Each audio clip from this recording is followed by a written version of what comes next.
Welcome to part 2 of my step-by-step routine of my daily makeup. We've done foundation and concealer and setting powder, and now we're going to move on to the colour part of my makeup.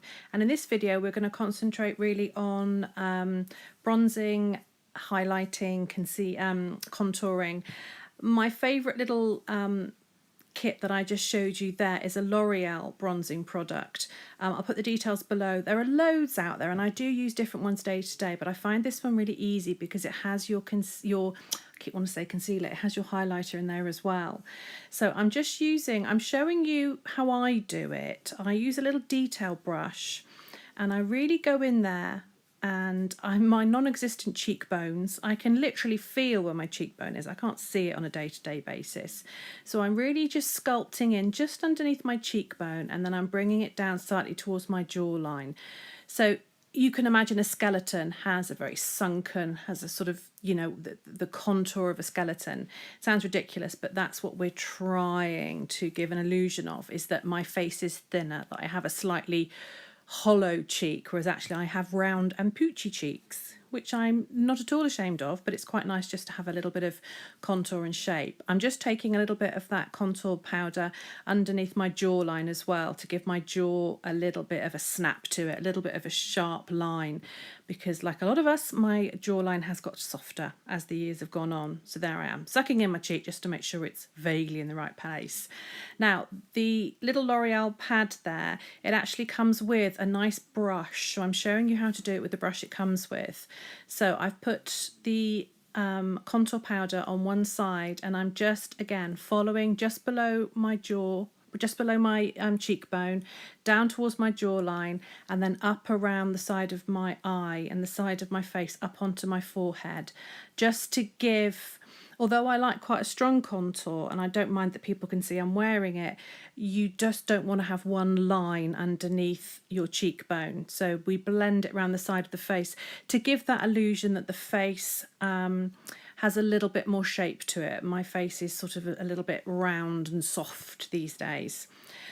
I don't do this every day, but I'm just showing you I have quite a long, broad nose, and to create a slightly sharper, thinner look to my nose, using either the detail brush or using your finger, you can take a little line of your contour powder from the top of the nose, just below your brow, all the way down either side of the centre, and a little bit, just if you feel your nose is a little bit heavy at the tip as well, you can put a little bit of the contour just underneath the end of the nose, just to almost shorten the nose a little bit.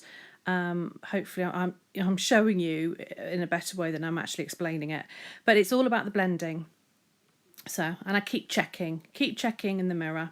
There's quite a lot of daylight obviously where I'm stood, so I am checking it in the mirror as well to make sure that it's going to look reasonably natural.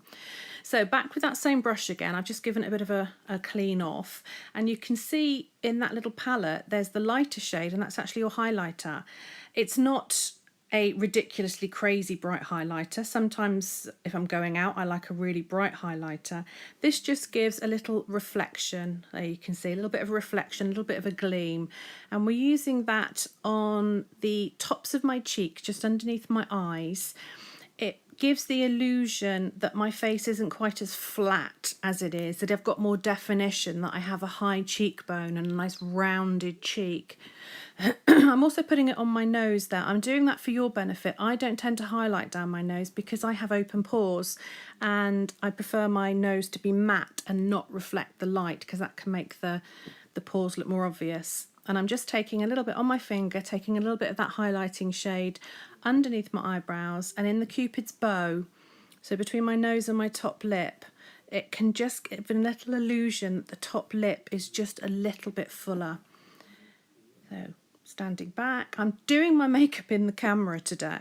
When I filmed this, I am checking in a mirror, but it is a little bit difficult, so forgive me that I'm not taking any notice of you or looking at you, but I'm actually using the camera to do my makeup.